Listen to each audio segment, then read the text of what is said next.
Imagine facing an unseen enemy in a blinding sandstorm, your life hanging by a thread as chaos erupts around you. This is the untold story of one of the most decisive tank battles in modern history. Eagle 15. Put on War Op and make it loud. It was February 23, 1991. Shall we dance? The 2nd Armored Cavalry Regiment surged across the Iraqi border during Operation Desert Storm.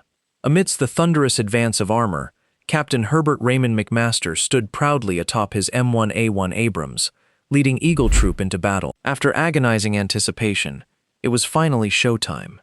The column of American tanks drove into enemy territory, meeting virtually no resistance. Defensive positions were quickly neutralized by other units, and poorly equipped Iraqi conscripts surrendered en masse. "Stop showing off," one soldier quipped. The 2nd ACR even encountered a group of lone, unarmed Iraqis wandering aimlessly across the desert. Did they just wave at us? The men wondered, surprised as some of the enemy cheered them on. They advanced and maneuvered almost unimpeded for 2 full days. But this ease would not last forever. Somewhere to the east, the Tawakalna Republican Guard lay in wait, a far more loyal unit that would not surrender so easily. The 2nd ACR was tasked with hunting them down. The men awoke the following day to miserable weather. A sandstorm had rolled in overnight, drastically reducing visibility. "What glorious weather," one remarked sarcastically. "Skog, want to go outside?" "I'm good, thanks," came the reply. "All right, how are the Eagles doing? Anyone?" "Waiting for orders, sir." "What's the plan?" "Okay, here it is, gentlemen. In a moment, we will receive permission to carry the attack forward. We push to the 70 easting. Only 10 kilometers. Yep, and don't engage. We find the enemy. We step aside and allow the 1st Infantry Division and 3rd Armored Division behind us to take them on. Should be easy, but you know anything can happen. Stand by for orders. Out." His men didn't need to be told twice. The entire troop was itching for action. And sure enough, the go-ahead promptly arrived. Battle stations. Battle stations. This is Black 6. The word has been given. Red 1. Execute. Roger 6. Executing now.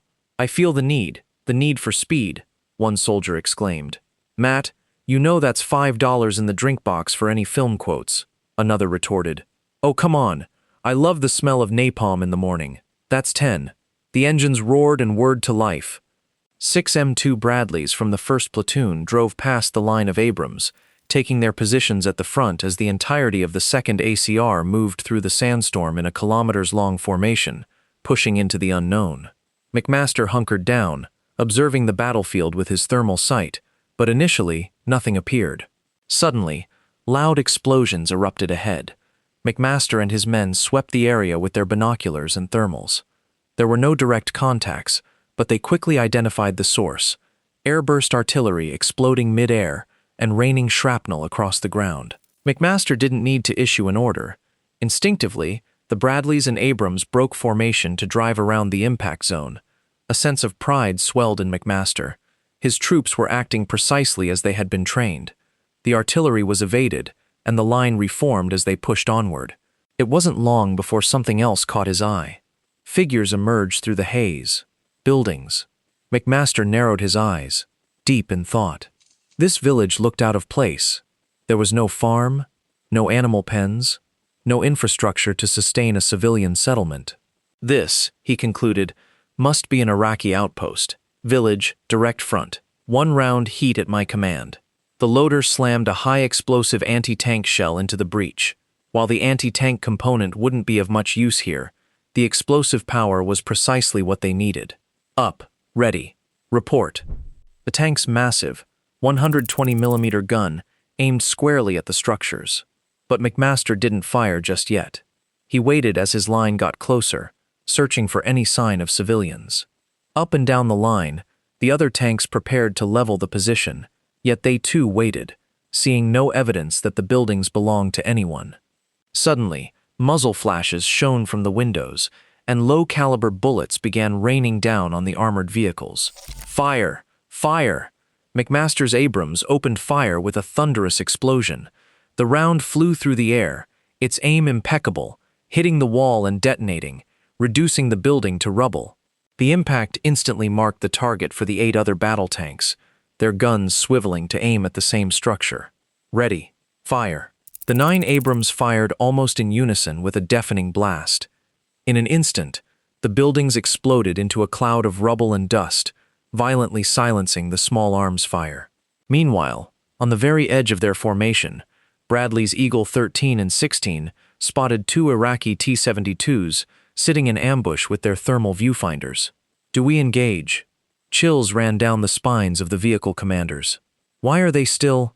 I don't think they see us. Had the sandstorm not been cloaking their advance, they were unlikely to have won this showdown, but the enemy's lack of thermals left them blind in the storm, while the Bradleys could see them crystal clear. The Bradleys' turrets spun to face the enemy, a pair of TOW anti-tank missiles at the ready. The missile fired off its launcher, trailing a spool of wire behind it.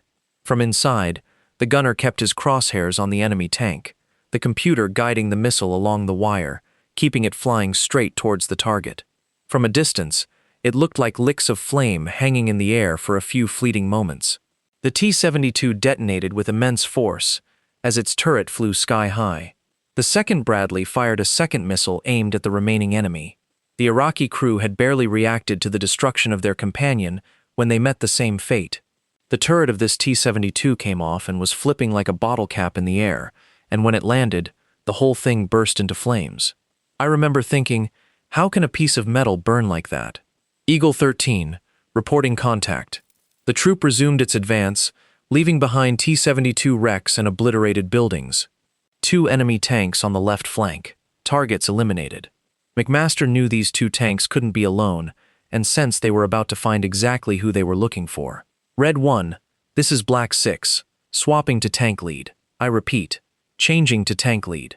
The Bradleys slowed to a stop, allowing the better armored Abrams tanks to take the lead.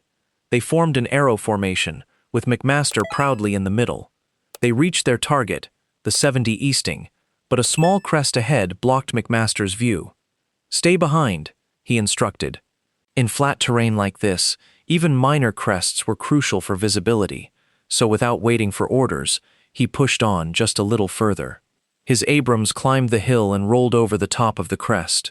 Looking through his thermal sight, he watched as dozens of heat signatures came into view all at once. They had instantly encountered a wall of dug-in armor, trenches, and anti-tank weapons, all facing their advance. Tanks, direct front. It was a horrifying sight. The plan of not engaging the enemy had gone straight out the window.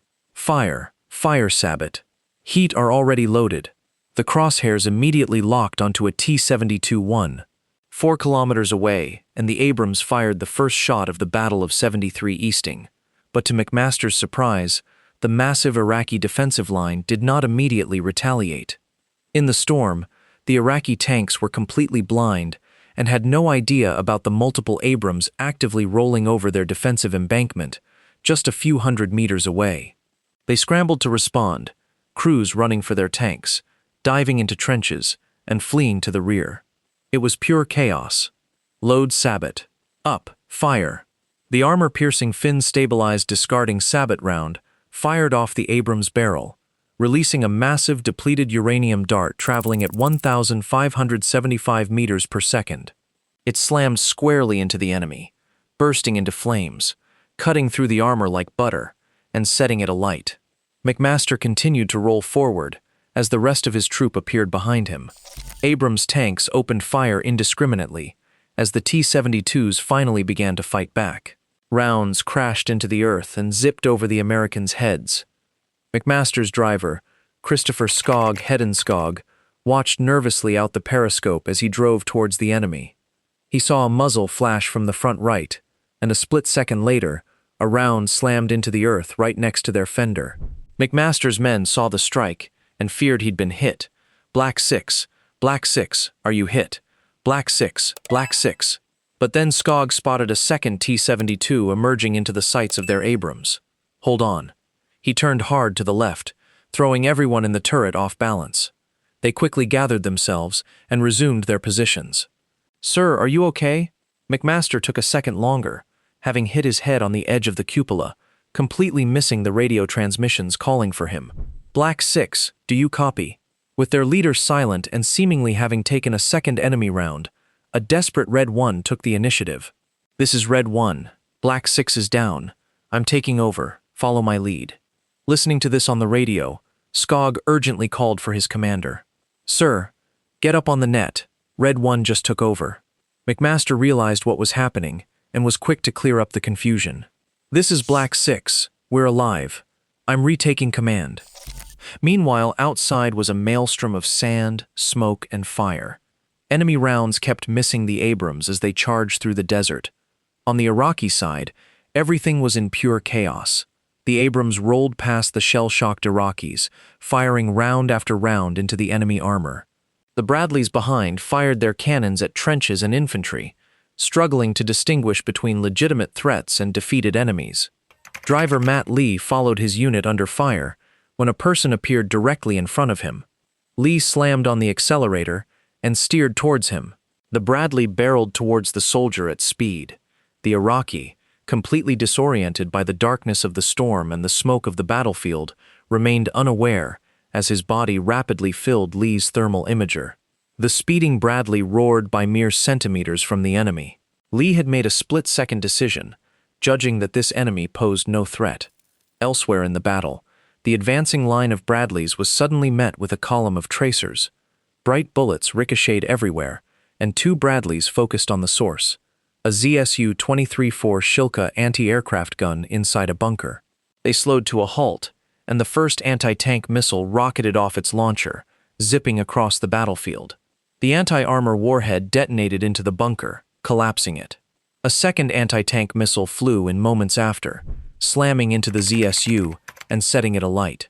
Across the line, the Bradley crews operated with incredible bravery.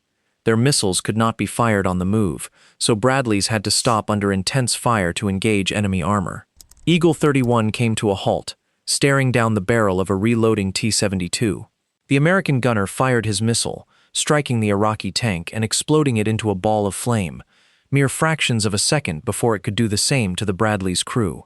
Meanwhile, another Bradley, Eagle 36, had used up its pair of anti-tank missiles and was still stuck in the middle of heavy fighting. They needed more if they were to have a chance against the dozens of T-72s still out there in the dark.